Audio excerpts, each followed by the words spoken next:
I'm staring at my phone screen, and the number just won't change. $0.37. That's what's left in my daughter's college fund, the account I've been feeding for 12 years with every spare penny, every birthday check from grandparents, every dollar I could scrape together from my part-time job at the library. My hands are shaking as I refresh the banking app again. Maybe it's a mistake. Maybe the system glitched. But no, the transaction history is right there in black and white. Withdrawal after withdrawal, all authorized by my husband Derek. The man sleeping peacefully upstairs while I sit in our kitchen at 2 a.m., watching 12 years of sacrifice disappear into thin air. $43,000 gone. The last withdrawal was just 6 hours ago. While we were having dinner as a family, laughing at our daughter Emma's story about her science project, Derek was planning to drain the very last of her future. The money that was supposed to give her the college education I never had. The money that represented every double shift, every skipped meal, every maybe next month when I wanted something for myself. I hear footsteps on the stairs and my heart stops. It's Emma, my brilliant 12-year-old, padding down in her unicorn pajamas, rubbing sleep from her eyes. "Mom, why are you crying?" That's when I realize tears are streaming down my face. And that's when Emma says something that makes my blood run cold. "Is this about Dad taking money from my college account? Because I need to tell you something." My name is Sarah Mitchell, and if you told me 3 years ago that I'd be sitting in my kitchen at 2 a.m. discovering my husband had stolen our daughter's entire college fund, I would have laughed. Derek and I met in college, ironic, considering where this story goes. He was charming, ambitious, studying business while I was working toward my teaching degree. We were young and in love, and when I got pregnant with Emma during our senior year, getting married felt like the natural next step. I never finished my degree. Derek graduated and landed a decent job in sales while I stayed home with Emma. It wasn't the plan, but Derek convinced me it made financial sense. "Just until she starts school," he said, "then you can go back and finish." But when Emma did start school, Derek's response was always the same: "We need your income now, maybe next semester." So I took a part-time job at the local library. 22 hours a week, just enough to help with bills but not enough to truly build a career or go back to school myself. I loved the work, helping people find books, organizing reading programs for kids, the quiet dignity of being surrounded by knowledge. But the pay was barely enough to make a dent in our expenses. That's when I started the college fund for Emma. Every week I'd take $20 from my library paycheck, sometimes more if we had a good week, sometimes less if the car needed repair or the heating bill was higher than expected. I opened the account at our local credit union, separate from our main banking, and I made Derek a cosigner because, well, we were married. That seemed normal. That seemed safe. Derek knew about the fund, of course. He'd make jokes about it sometimes. "Still feeding the piggy bank for Princess Emma?" he'd say, not unkindly, but with that dismissive tone he'd developed over the years. Like my careful planning was cute but ultimately pointless. Like his income was real money and mine was just play money. But Emma knew better.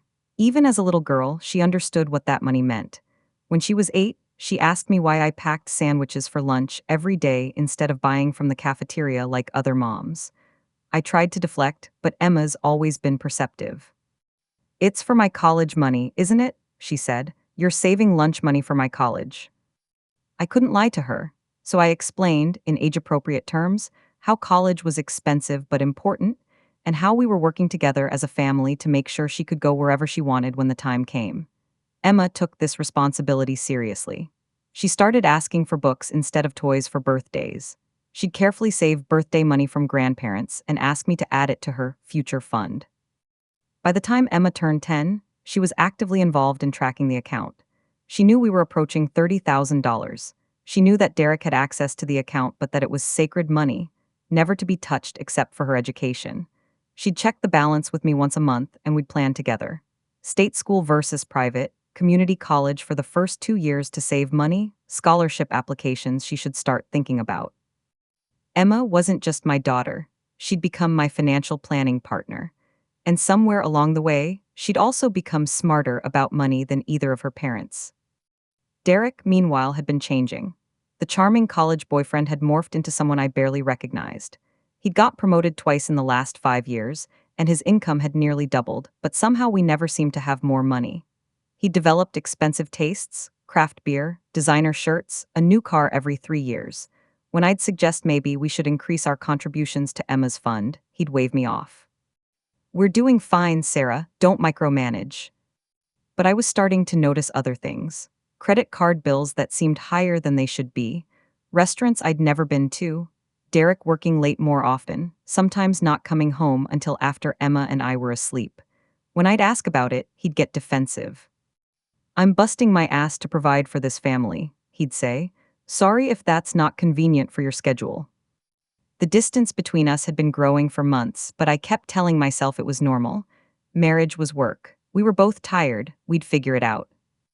I never suspected he was stealing from our daughter. Not until tonight, when I couldn't sleep and decided to check the account balance before making our monthly deposit. Not until I saw those devastating numbers. Not until Emma appeared in the kitchen like a guardian angel, ready to tell me something that would change everything.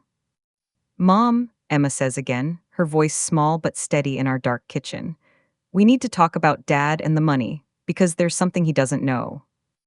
Emma climbs into the chair beside me, and for a moment she looks so young in her unicorn pajamas, her dark hair messy from sleep. But when she speaks, there's something in her voice I've never heard before, a kind of steely resolve that reminds me powerfully of my own mother. Mom, don't panic about the college fund. Dad only stole the fake money. What do you mean, fake money? My voice comes out as a whisper.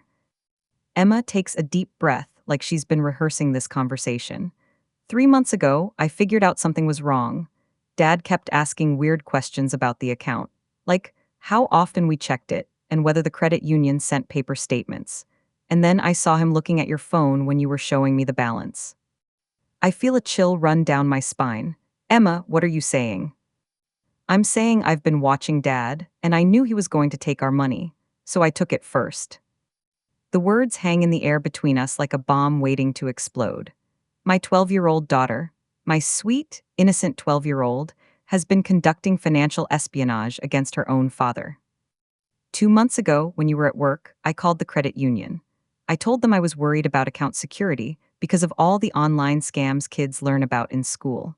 They let me set up a second account with just my name and yours? No, Dad. I transferred almost all the real money there. I left just enough in the old account so Dad wouldn't notice right away. My mouth falls open. Emma, you can't. How did you even? Mom, I've been watching you manage money my whole life. I know all the passwords. I know how online banking works. And I know Dad doesn't actually check the account, he just takes from it. She's right, and the realization hits me like a sledgehammer. Derek had been authorized on Emma's college fund for years, but he'd never shown any interest in the balance or the growth. He'd never asked about our savings strategy or celebrated milestones with us. The account was just there, available, like a personal ATM that occasionally had money in it. How much did you save? I ask, afraid to hope. Emma pulls out her phone. Yes, my 12-year-old has a phone, a battle I lost last year, and opens a banking app I've never seen before. $38,412. I stare at the screen, it's real. My daughter has somehow rescued her own future from her father's theft, but the emotions crashing over me are too complex to process. Relief that the money is safe. Pride that Emma is so incredibly smart and resourceful. Horror that she felt she needed to protect herself from her own father. And rage, white-hot, consuming rage, that Derek put us in this position. Emma, sweetie, how did you know he was going to take the money? I heard him on the phone 2 weeks ago. He was in the garage, and I was putting my bike away, and he was talking to someone about needing $40,000 fast. He said something about the kids' college fund and how you'd never know until it was too late to stop him. And then he laughed, Mom. He laughed about stealing my future. The rage I'm feeling is unlike anything I've ever experienced. This isn't just about money. This is about Derek systematically betraying both me and Emma. This is about him planning to destroy our daughter's dreams and then laughing about it. Who was he talking to? I ask, though part of me already knows. Emma's face goes pale. I think it was Melissa from his office. I've heard her name a lot when Dad talks on the phone late at night. And Mom, I think she was at our house yesterday when you were at work. Melissa, Derek's ambitious colleague who started working at his company about 8 months ago. the woman Derek has mentioned increasingly often in casual conversation. Melissa has great ideas about client retention. Melissa thinks we should try the new restaurant downtown. Melissa and I stayed late to work on the Peterson account. I've been so naive, so incredibly, willfully naive. Emma, how do you know she was here? Her car was in our driveway when I got home from school. A red Honda Civic. I've seen it at Dad's office when you've picked me up from work events. And when I came inside, Dad was all weird and jumpy, and there was a wine glass in the sink. You don't drink wine in the afternoon, Mom. You barely drink wine at all. My daughter has been conducting a one-person surveillance operation on her own father. At 12 years old, she's uncovered what I've been blind to for months. Derek isn't just a thief. He's a cheating thief who was planning to fund his affair with our daughter's college money. Mom, there's more. Emma's voice is even smaller now. Yesterday, after Melissa left, I heard Dad on the phone again. He was telling someone, maybe her, that he'd have the money by the end of the week. He said you were too trusting to check the account regularly, and that by the time you figured it out, he'd have what he needed and could just blame it on identity theft or something. The calculated cruelty of it takes my breath away. Derek wasn't just stealing from Emma, he was planning to gaslight me about it. He was going to let me believe that strangers had stolen our daughter's future while he used that money to wine and dine his mistress. He said something else too, Emma continues, and now she's starting to cry. He said that maybe it was time for a fresh start, that maybe this family wasn't working anymore, and that you'd be fine because you're self-sufficient.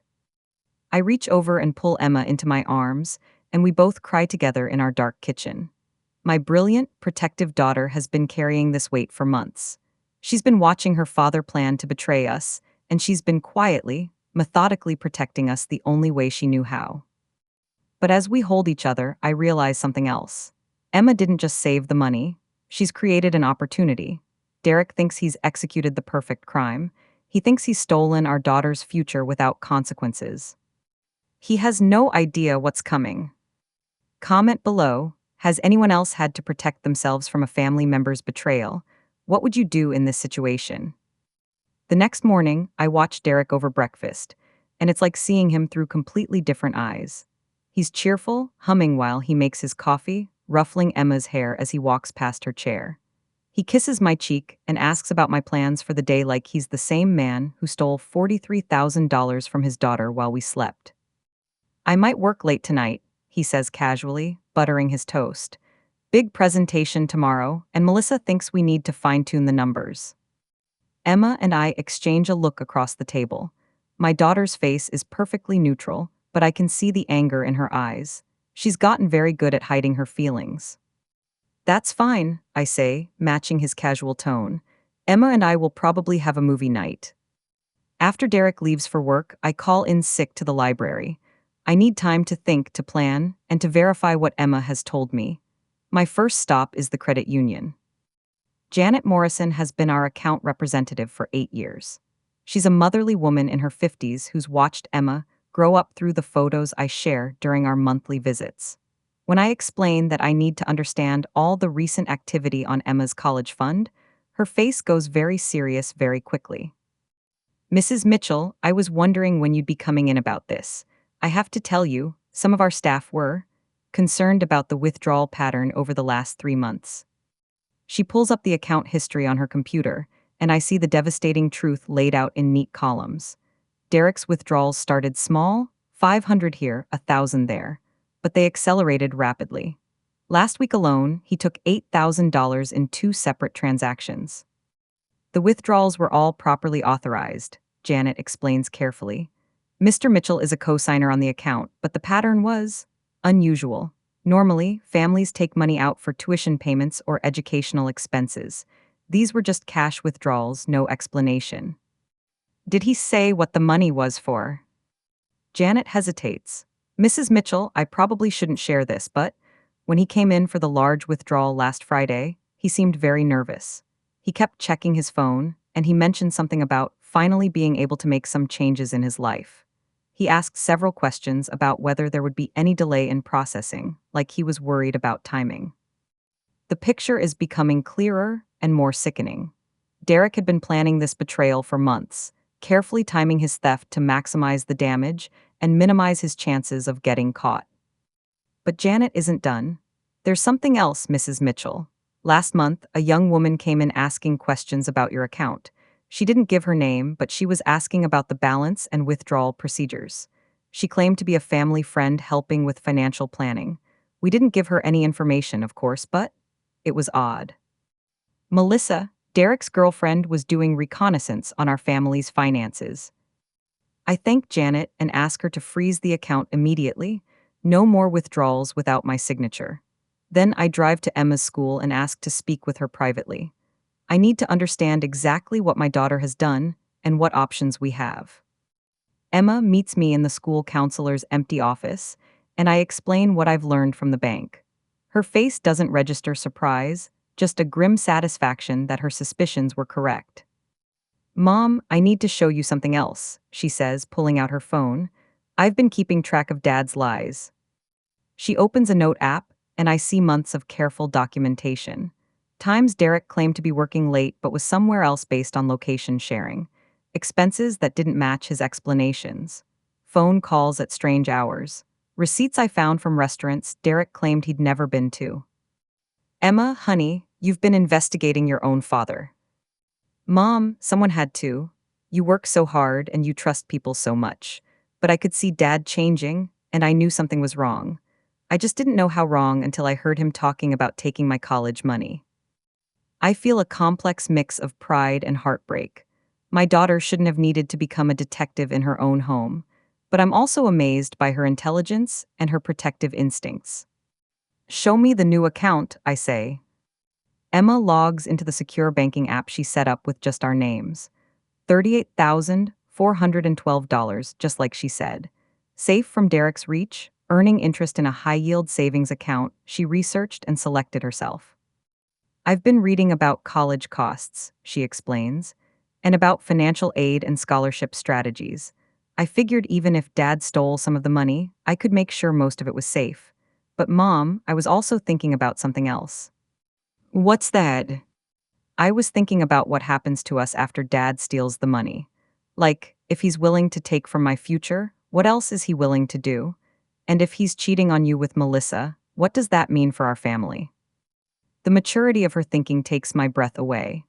At 12, Emma has grasped the broader implications of Derek's betrayal in ways I'm only beginning to process. I've been saving extra money too, Emma continues. From birthday gifts and allowance, not much but enough for us to have options. I put it in a third account just in case we need to leave Dad. I stare at my daughter, this incredibly wise, protective, strategic 12-year-old, and I realize she's been preparing for the collapse of our family while I've been trying to hold it together. That afternoon, I decide to test the people around us. I want to see who really cares about Emma's future and who might be complicit in Derek's betrayal. My first call is to Derek's mother, Patricia. She's always been polite but distant, the kind of mother-in-law who sends birthday cards but never remembers what grade Emma is in. I explain that I'm concerned about Derek's spending and that I've noticed some unusual activity in Emma's college fund. Oh, Sarah, Patricia says with a dismissive laugh. Derek's always been smart with money. I'm sure whatever he's doing is for the best. You worry too much. When I press for details, explaining that large amounts have been withdrawn without my knowledge, Patricia's tone sharpens. Derek is Emma's father, Sarah. He has every right to make financial decisions for his family. Maybe instead of questioning him, you should trust that he knows what he's doing. The conversation ends with Patricia suggesting that perhaps I'm being paranoid and controlling, words that sound suspiciously like things Derek has said during our recent arguments. My next call is to my sister Rachel, who lives 3 hours away but has always been my closest confidant. I explain everything: Derek's theft, Emma's brilliant countermeasures, my suspicions about the affair. Sarah, I am so proud of Emma I could cry, Rachel says immediately. That kid is incredible. But I have to tell you, I've been worried about Derek for months. The last time we visited, he was different, distracted, and kind of condescending toward you in a way that made me uncomfortable. Why didn't you say anything? Because you seemed happy, and I didn't want to create problems where there might not be any. But Sarah, If he's stealing from Emma's college fund to pay for an affair, that's not just betrayal. That's financial abuse. And it means he's capable of pretty much anything. Rachel's words hit hard because they name what I've been afraid to acknowledge. This isn't just about money or even infidelity. This is about Derek's willingness to sacrifice his daughter's future for his own immediate gratification. It's about his capacity for calculated cruelty. That evening, I test one more person.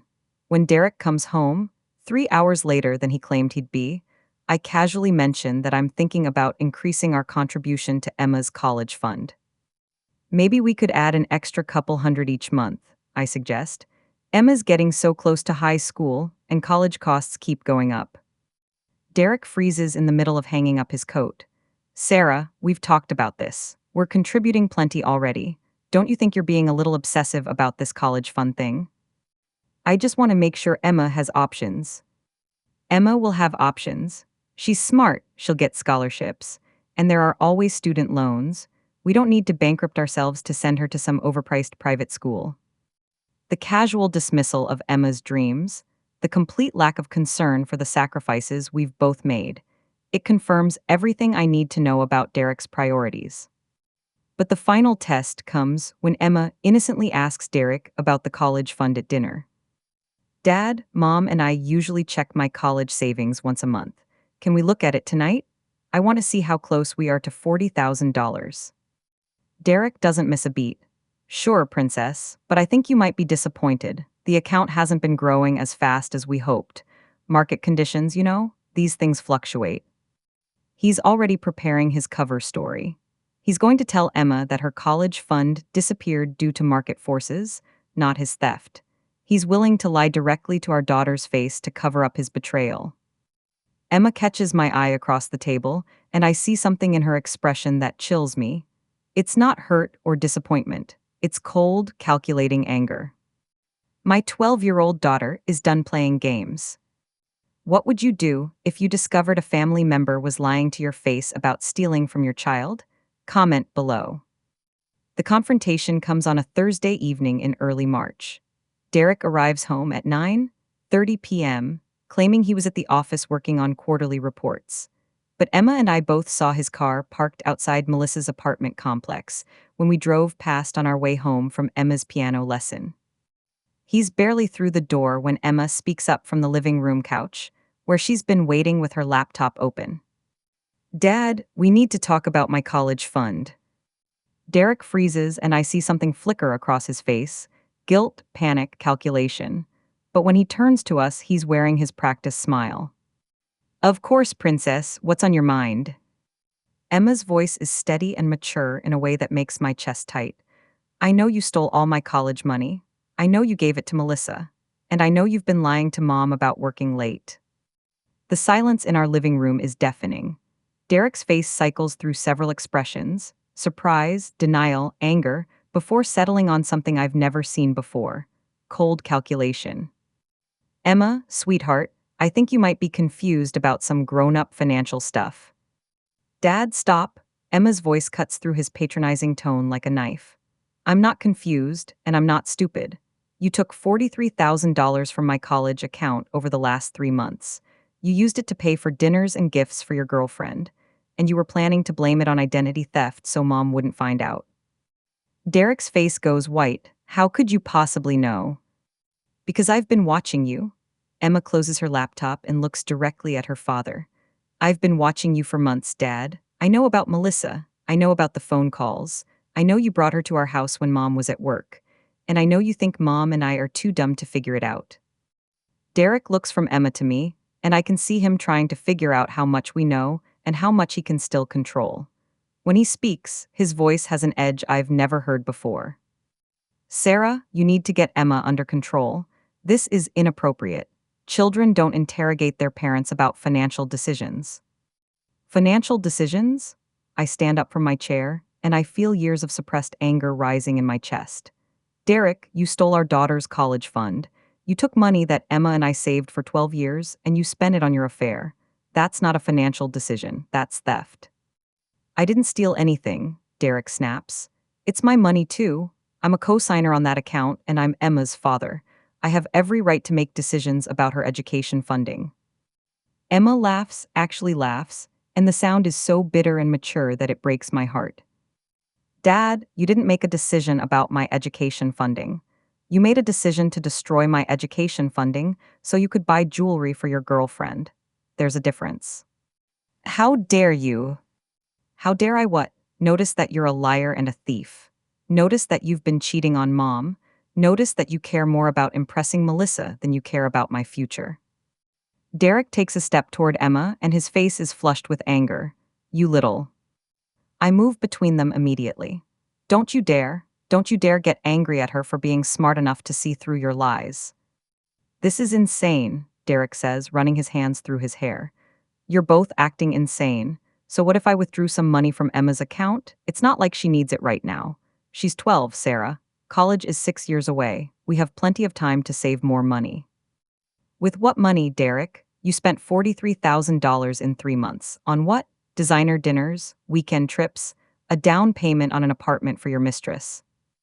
Derek's face goes very still, and I know I've hit close to the truth. You don't know what you're talking about, he says quietly. Then explain it to me, I challenge. Explain where $43,000 went in 3 months. Show me the receipts. Show me the financial planning. Show me how spending Emma's college fund was actually good for Emma. Emma stands up and opens her laptop again. Dad, do you want to see where the money went? Because I've been tracking it. She turns the screen toward Derek, and I see a detailed spreadsheet with dates, amounts, and locations. Restaurants Derek claimed he'd never been to. Hotels in cities where he said he was attending business conferences. Jewelry stores and boutique shops. Even a car payment for a vehicle that's not in our driveway. You bought Melissa a car, Emma says flatly. With my college money, you bought your girlfriend a car. Derek stares at the spreadsheet, and I watch him realize that his 12-year-old daughter has been conducting a forensic accounting investigation of his betrayal. How did you? He starts, then stops. Emma, this is none of your business. My college fund is absolutely my business, Emma replies. And so is my family, and so is my future, all of which you decided to sacrifice for Melissa. Derek looks at me with something like desperation. Sarah, this is getting out of hand. We need to talk privately. Emma, go to your room. No, Emma says simply. I'm not going anywhere. This conversation is about my money and my future, and I have a right to hear what you have to say about stealing from me. I didn't steal from you. Derek's voice is rising now. I'm your father. I provide for this family. I pay the mortgage. I pay for your school. I pay for everything you need. That money was sitting in an account doing nothing. I used it to make an investment in our future. What investment? I ask. Derek hesitates, and I can see him scrambling for an explanation that doesn't involve admitting to the affair. I was investing in a business opportunity, something that could pay off big for all of us. Emma closes her laptop with a sharp snap. Dad, you're still lying. Even now, when we know the truth, you're still lying to our faces. Emma. No, Dad, I'm done listening to your lies, and I'm done pretending I don't know what you've been doing. Emma looks directly at Derek, and her voice carries a weight that shouldn't belong to a 12-year-old. You cheated on Mom. You stole from me. You planned to gaslight us both about it. And even now, you're more worried about covering your tracks than you are about the damage you've done. Derek's face cycles through anger, guilt, and something that looks almost like fear. You don't understand the pressure I'm under, Emma. You don't understand how hard it is to provide for this family, to make everyone happy. You're not making us happy, Dad. You're making yourself happy, and you're making Melissa happy, but you're destroying Mom and me to do it. The truth of Emma's words hangs in the air like a slap. Derek looks from his daughter to me, and I can see him realizing that his carefully constructed deception has completely crumbled. Sarah, he says finally, his voice different now, smaller, more desperate. We can work this out. Marriage is complicated. Sometimes people make mistakes. Stealing your daughter's college fund isn't a mistake, Derek. Having an affair isn't a mistake. Planning to lie to us about both isn't a mistake. Those are choices, deliberate, calculated choices. Derek sits down heavily in his chair, and for the first time he looks defeated. What do you want me to say, Sarah? That I'm sorry? Fine, I'm sorry, I'll pay the money back. With what money? Emma asks. You spent it all on Melissa. Are you going to ask her to return the car, the jewelry, the fancy dinners? Derek doesn't answer, and his silence is answer enough. Emma stands up and walks over to her father. When she speaks, her voice is quiet but firm. Dad, I need you to know something. You didn't steal all my college money. You only stole the fake money. Derek's head snaps up. What? I moved the real money to a different account 2 months ago. You stole $4,000 from the decoy account I set up. The real college fund, $38,000, is safe. The expression on Derek's face is unlike anything I've ever seen. Shock, confusion, and something that looks almost like respect for his daughter's intelligence. That's impossible, he whispers. Emma smiles for the first time all evening. Dad, I'm your daughter. I'm smart, I'm careful, and I pay attention. Did you really think I wouldn't notice that you were planning to betray us? Derek stares at Emma like he's seeing her for the first time. You outsmarted me. It wasn't hard, Emma says simply. You underestimated me, you underestimated Mom, and you thought we'd never figure out what kind of person you really are. Rate this confrontation 110 in the comments. Did Emma handle this the way you would have? The beautiful thing about Emma's plan is that Derek's punishment was already built into his own actions. He thought he was stealing $43,000 to fund his new life with Melissa. Instead, he spent his own savings, money from his personal account that he'd transferred into the college fund to make the withdrawals look legitimate, on a relationship that was built on deception and financial theft. It takes 3 weeks for the full consequences to unfold, and Emma and I watch it happen with a mixture of satisfaction and sadness. The first domino falls when Derek can't make his car payment. Turns out, a significant portion of the money he thought he was stealing from Emma actually came from his own accounts when he tried to cover his tracks. He'd been moving money between accounts so frantically that he'd lost track of what belonged to whom. The car gets repossessed on a Tuesday morning, right in front of his office. Emma finds out about it first because she's been monitoring Derek's social media. Mom, look at this, she says, showing me a Facebook post from one of Derek's coworkers expressing sympathy about the financial difficulties Derek is experiencing. The second domino falls when Derek's credit cards get maxed out. He'd been using them to supplement the college fund money, thinking he'd pay them off when he got his next commission check. But Derek works in sales, and commission checks are unpredictable. When his biggest client delays a contract signing, Derek finds himself with $15,000 in high-interest debt and no way to pay it. Melissa, it turns out, was more interested in Derek's apparent financial generosity than in Derek himself. When the expensive dinners stop and Derek can't afford weekend getaways, her interest evaporates quickly. Emma discovers this through her careful social media surveillance. Dad's girlfriend posted pictures of her new boyfriend, Emma reports matter-of-factly. He drives a BMW, and he took her to that expensive steakhouse Dad used to take her to. Derek moves out on a Saturday in April, and the process is both heartbreaking and liberating. He packs his clothes and personal items while Emma and I are at the grocery store. I think he was hoping to avoid a final confrontation. But Emma had anticipated this too. Mom, we should check the house when we get back, she says as we pull into the driveway. Dad might have tried to take things that belong to us. She's right. Derek attempted to take the laptop computer we use for family finances, probably hoping to access account information. But Emma had already moved all our important financial data to a secure cloud account that only she and I can access. He also took some of Emma's savings bonds, physical certificates her grandmother had given her for birthdays, but Emma had already photographed all the certificate numbers and stored them securely. We report them as stolen, and they're replaced within 2 weeks. The most telling thing Derek tried to take was a box of family photos. Not because he wanted to preserve memories, but because several of the photos showed him at expensive restaurants and events during the time he was supposedly working late. Evidence of his deception that Emma had been planning to use if he continued lying about the affair. Dad really thinks we're stupid, Emma observes as we inventory what he's taken. He took evidence of his own crimes. But the most poetic justice comes from an unexpected source, Derek's employer. It turns out that Derek had been falsifying expense reports to help fund his lifestyle with Melissa.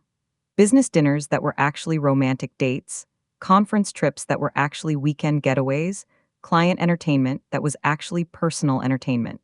The accounting department had been tracking unusual patterns in Derek's expenses for months, but they hadn't acted on their suspicions. Until Derek's personal financial crisis made him desperate. When Derek's car got repossessed and his credit cards were declined, he made a fatal mistake. He submitted a completely fabricated expense report for a client dinner that never happened. The restaurant he claimed to have visited had been closed for renovations on the date he specified. Emma discovers this through her network of intelligence gathering. She's become friends with the daughter of Derek's coworker, and information flows through the middle school social network faster than through any professional channel. "Mom, Dad got fired," Emma announces one afternoon, looking up from her homework. Lucy Martinez says her dad told her mom that Dad got caught stealing from the company. They did an audit and found months of fake expense reports. I should feel sorry for Derek. Instead, I feel a deep sense of justice. Derek didn't just betray his family, he betrayed his employer, his colleagues, and his own professional integrity. The consequences he's facing aren't revenge that Emma and I engineered. They're the natural results of his own choices. Derek tries to call me that evening, probably hoping for sympathy or financial support. I let it go to voicemail. "Sarah, I know you're angry, and you have every right to be. But I'm in a really tough spot right now. I lost my job, and I'm having trouble making rent. I was wondering if maybe we could work out some kind of temporary support arrangement, just until I get back on my feet." Emma listens to the voicemail with me, her expression thoughtful. "He wants us to support him after he stole from us," she observes. "That takes a special kind of nerve." I don't call Derek back. Instead, I forward the voicemail to my divorce attorney. Yes, I hired one 3 weeks ago on Emma's advice.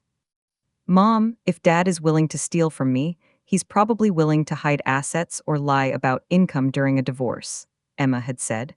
"We should document everything now, while we still have access to information." My daughter's strategic thinking continues to amaze me. The final piece of poetic justice comes from an unexpected quarter. Derek's mother, Patricia. 2 months after Derek moves out, Patricia calls me. Her tone is completely different from our previous conversations, humble, almost embarrassed. "Sarah, I owe you an apology. Derek came to me asking for money, and when I asked him why he needed it, the truth came out. About the affair, about the stealing, about everything. I had no idea what kind of man my son had become." Patricia tells me that Derek had asked her for $15,000 to get back on his feet. When she pressed him for details, he'd broken down and confessed everything: the affair with Melissa, the theft from Emma's college fund, the falsified expense reports that got him fired. "I told him I couldn't help him," Patricia continues. "Not financially anyway. But Sarah, I want to help Emma. I want to contribute to her real college fund. I know it's not my responsibility to fix Derek's mistakes, but Emma is my granddaughter, and her education shouldn't suffer because of her father's choices." The next week, Patricia deposits $5,000 into Emma's new college account. It's not enough to undo Derek's damage, but it's a gesture of accountability that means everything. Emma handles the donation with characteristic grace. "Grandma Patricia made her own choice," she tells me. "Just like Dad made his choices and we made ours. The difference is, she chose to help instead of hurt." The most satisfying moment comes in late spring, when Emma and I run into Melissa at the grocery store. Emma recognizes her from the surveillance photos she'd taken months earlier, and she nudges me toward a different aisle. But not before we overhear Melissa on the phone, complaining bitterly about her ex-boyfriend who turned out to be a complete loser. "He seemed like he had money," Melissa is saying. "Nice car, always taking me to expensive places, but it turns out he was stealing from his own kid to pay for our dates. Can you imagine? What kind of person steals from their own child?" Emma and I exchange glances, and Emma whispers, "I guess Melissa figured out what kind of person Dad really is." We finish our shopping and head home, where Emma updates her college savings spreadsheet. Despite Derek's theft attempts, despite the family trauma, despite everything, Emma's college fund is now larger than it's ever been. Between the money she saved, Patricia's contribution, and the interest she's earning in her high-yield account, she's approaching $45,000. Mom, I've been thinking about something, Emma says as she closes her laptop. I want to study financial crime in college. Maybe become a forensic accountant or work for the FBI investigating financial fraud. I look at my brilliant, resilient daughter, and I realize that Derek's betrayal didn't destroy her future. It revealed her strengths and clarified her purpose. I think you'd be incredible at that, I tell her. Emma smiles. I've had good practice. Comment below, what do you think Emma should study in college? And what would you have done differently in this situation? 6 months later, Emma and I are sitting in the same kitchen where this story began, but everything is different now. The late night fear and betrayal have been replaced by quiet confidence and hard won wisdom. Emma is doing her homework at the table while I plan our budget for the month. A budget that's tighter than before, but honest and sustainable. Mom, Mrs. Peterson wants to meet with us about my high school course planning, Emma says, looking up from her math worksheet. She thinks I should take advanced placement classes in economics and statistics. Emma is still 4 years away from high school, but her teachers have noticed her unusual aptitude for financial literacy and critical thinking.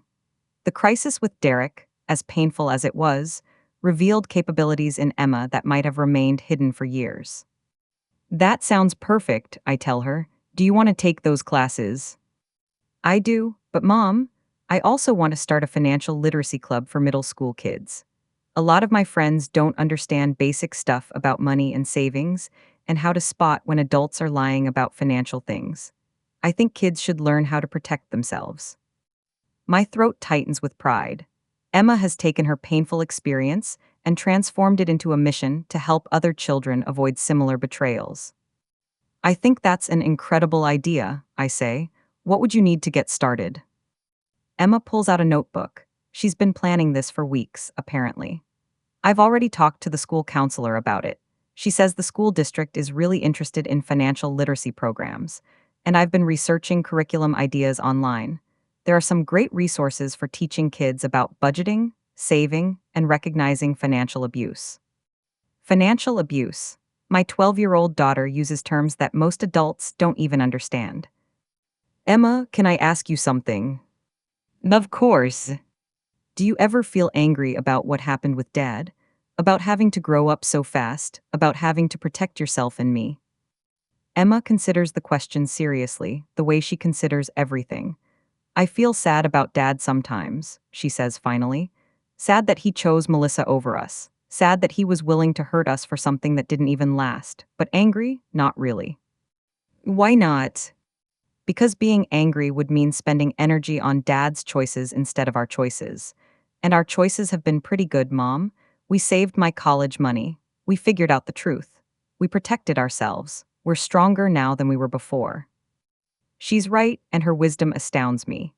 Emma has learned lessons about resilience, self-protection, and personal integrity that some adults never master. Besides, Emma continues with a small smile, Dad punished himself way worse than we ever could have. He lost his family, his job, his girlfriend, and his self-respect. All for what? A few months of pretending to be someone he wasn't. I reach across the table and take Emma's hand. I'm proud of you, not just for being smart about the money, but for how you've handled all of this, for how you've taken care of both of us. Mom, we took care of each other. That's what families do. Real families, I think. Families built on honesty and mutual protection and genuine love. The divorce was finalized 3 months ago. Derek pays minimal child support, what he can afford on his new job as a night shift security guard, and he has supervised visitation rights with Emma twice a month. Emma agreed to the visits, but she sets clear boundaries about what they discuss. I don't want to hear about Dad's dating life or his financial problems, she told the family court mediator. I'll spend time with him, but I won't be his therapist or his financial advisor. Even in her relationship with Derek, Emma maintains the integrity and self-protection she learned during the crisis. I've made changes too. I'm back in school part-time, finishing the teaching degree I abandoned 15 years ago. It's challenging, juggling coursework with work and parenting, but Emma helps me study. She quizzes me on educational psychology and proofreads my papers on curriculum development. Mom, this essay about student motivation is really good. she said last week, handing back a paper covered with her careful editing marks. But I think you should add something about how kids learn to be self-reliant when adults let them down. That's been a big theme in our life lately.